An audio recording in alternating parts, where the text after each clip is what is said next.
ሻሎም ሻሎም ቤተሰብ እግዚአብሔር አምላኽ ኣንዓኹም ሰላሕ ዲኔ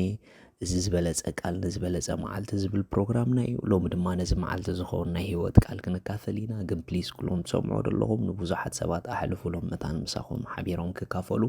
ሎሚ እንካፈሎ ቃል ድማ ኣብ ኩሉ ዝተባላሸወና ከመይ ጌርና ንቐፅል ሪኢኹም ኣብ ኩሉ ዝተባላሸወና ሓደ ግዜ ብዙሕ ነገር ክባላሽወኩም ይኽእል እዩ ብዙሕ ነገር ከም ዳሓሰብኩሞ ምኻድ ከኣብ ይኽእል እዩ ብዙሕ ነገር ከምቲ ንመደብኩሞ ከምቲ ድፃዓርኩምሉ ከምቲ ብዙሕ ዝጎየኹምሉ ከምኡ ምዃን ከኣበየኩም ይኽእል እዩ ኣብ ከምዚ ዓይነት ግዜ ከመይ ጌርና ንቐፅል ምክንያቱ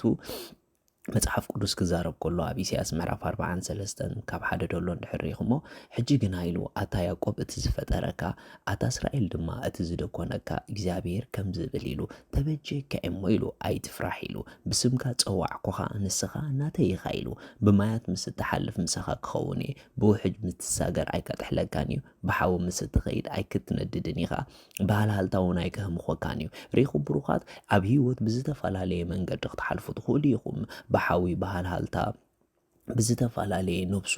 ዝኸኣለ መከራታት ክትሓልፉ ትኽእሉ ኢኹም ብዙሕ ነገራት ድማ ከምቲ ዳሓሰብኩሞ ኣብ ዙርያኹም ዘሎ ምዃን ኣብይ ኩሉ ተስፋ ደይብሉ ክኸውን ይኽእል እዩ ኣብ ከምዚ ዓይነት ግዜ ከመይ ጌርና ክንቅፅል ንኽእል ቀዳማይ ኣብ ከምዚ ዓይነት ኩነታት እንድሕር ኣለኹም ብዝተፈላለየ መንገዲ ተስፋ ዘይብሎም ዓይነት ምዕራፋት ከቢቦምኹም እንድሕር ኣለዉ ኮይኖም ንኽትቅፅሉ መጀመርታ ክትገብርዎ ዘለኩም ብሩኻት ንኹነታትና ዘይኮነ ነቲ ኩሉ ዝከኣሎ ኣምላኽ ምርኣይ እዩ ሪኢኹም ብዙሕ ግዜ ነቲ ዝተባላሸወ ስለ ንርኢ ምቕፃል ንስእኒና ካብቲ ዝተባላሸወ ንላዕሊ ግን ነቲ ዘዕረ ኣምላኽ ምርኣይ ነቲ ኩሉ ዝከኣሎ ኣምላኽ ምርኣይ ንኽኣልነትና እውን ኣይንርአ ንዓቕምና እውን ኣይንርአ ምክንያቱ ልዕሊ ዓቕምና ጉዳያት ብዙሕ ግዜ ይኸዱ እዮም ልዕሊ ዓቕሚ ኣምላኽ ግን ጉዳያት ኣይከዱን እዮም መጽሓፍ ቅዱስ እንድሕሪኹሞ ዘፍጥረት ምዕራፍ 18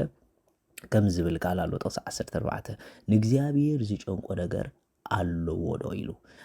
ንእግዚአብሔር ጨንቆ ነገር ኣለዎ ዶ ንዓመታ ከምዛ ቀንያት እዚኣ ኢሉ ብምድብ ግዜ ክምለሰካ ሳራ ድማ ወዲ ክህልዋ ይበሎ ሪኢኹም ኣብቲ ኣብርሃምን ሳራን ፍጹም ተስፋ ዘይነበሮ ምዕራፍ ተስፋ ዝቆረፅሉ ምዕራፍ ስለዚ ነገር ምሕሳብ ዝገደፍሉ ምዕራፍ ጎይታ መፂ ዘገርም ብስራት ሂቦም እዚ ነገር እዚ ንክኸውን ከነ ኣምላኽ ዝጨንቆ ነገር ኣሎ ኢሉ ምክንያቱ ካብ ኣመና ተስፋ ምቑራጾም ዝተላዕለ ክሳብ ሳራ ክስሕቕ ጀሚራ ሪኢኹም ሓደ ግዜ ካብ ኣመና ተስፋ ቆሪፅካሎም ጉዳያት ከስሕቑካ ክእሉ እዮም ነገር ግን እግዚአብሔር ከምዚ ኢሉ ንእግዚአብሔር ጨንቆ ነገር ዶ ኣሎ እዩ ሪኢኹም ብሩኻት ኣብቲ ተስፋ ቆሪፅኩም ዘለኹም ነገራት ኣብቲ ሕማቕ ዘሎ ኩነታትኩም ንእግዚአብሔር ምንም ነገር ከም ዘይጨንቆ ረእይዎ መጽሓፍ ክዛረብ ከሎ ረእይዎ ዕብራውያን እንድሕሪኹም 12 ከም ዝብል ቃል ኣሎ ናብቲ ሕፍረት ንዒቑ ኢሉ ስለቲ ኣብ ቅድሚኡ ዘሎ ሓጎስ ኢሉ መስቀል እተዓገሰ ኣብ የማን ኣምላኽ ንተቐመጠ ጀማሪ እምነትና እንደምዳምያን የሱስ ንጠምት ምእንቲ ከይትድኽሙ ነፍሳትኩም ከይሕለላ ነቲ ካብ ሓጣኣን ኣብ ርእሱ ክሳዕ ክንዲ ዝኣክል ምጽራር ተዓገሰ ዘክርዎ ሪኢኹም መታን ከይትሕለሉ መታን ነፍሳትኩም ከይሕለላ መታን ነፍሳትኩም ከይደኽማ መታን በቃ ከይትብሉ ነቲ ዘቐጽለኩም ጎይታ ከኣልነቱ ጠምትዎ ካልኣይ ድማ ንኽትቅጽሉ ኣንደበትኩም ሓልው ኣብ ዝተባላሸው ጉዳያትኩም ዘይተባላሸወ አንደበት እንድሕር ኣለኩም ዝተባላሸው ነገራትኩም ናብ ምዕራይ ምምጽኦ ኣይተርፎን እዩ እንተ ደኣ ዝተባላሸው ነገራትኩም ንኣንደበትኩም ኣባላሽዎ ግን መሊሱ ክባላሽ እዩ መጽሓፍ ቅዱስ ከም ዝብል ኣብ ቀዳማይ ጴጥሮስ ምዕራፍ 3 ካብ 10 ክሳብ 12 እንድሕሪኹሞ ኣዒንቲ እግዚአብሔር ኢሉ ናብ ጻድቃኔን ዝርያ ኣእዛኑ እውን ናብ ጸሎቶም እየን ገጽ እግዚአብሔር ግና ነቶም ገበርቲ እከይ ይጻረሮም እሞ እቲ ህይወት ክፈቱ ጽቡቓት መዓልታት ከኣኽርኢ ዝደሊ ልሳኑ ካብ ክፉእ ከናፍሩ እንተንኰል ከይዛረብ ይኸልክል ይሲ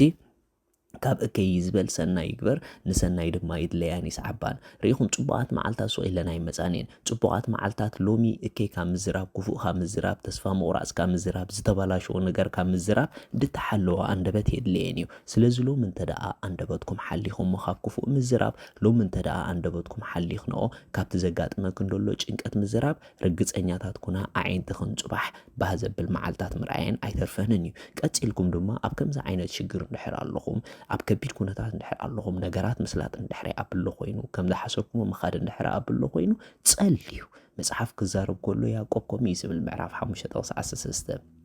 ኣብ ማእከልኩም ኢሉ ሓሳረ መከራ ዝጸግብ ኣሎ ኢሉ ይጸሊ ኢሉ ሕጉስ ኣሎ ዶ ይዘምር ኢሉ ሪኢኹም ኣብ ግዜ መከራ ጸሊ ይብል መጽሓፍ ቅዱስ መከራ ብዝበዝሐኩም ኩሉ ብዝተባላሸወኩም ተጨንቁ ኣይብለኒ ብኸዩ ኣይብለኒ ኖ ጸልዩ ይዝብል ምክንያቱ እቲ መፍትሒ ብጸሎት ስለዝኾነ እንድሕር ፊልጵ 4:6 ሪኢኹሞ ከዓ ድሌትኩም ዘበለ ብጸሎትን ልማኖን ምስናይ ምስጋና ቅድሚ ኣምላኽ ይፈለጥ እምበር ብገለ እኳ ኣይትጨንቑ እዩ ዝብል። ስለዚ ድሌትኩም ብጸሎት ዳኣፍልጥዎ እምበር ብጭንቀት ቅድሚ ኣምላኽ ከተፍልጥዎ ኣይትኽእሉን ኢኹም። ራብዓይ ግና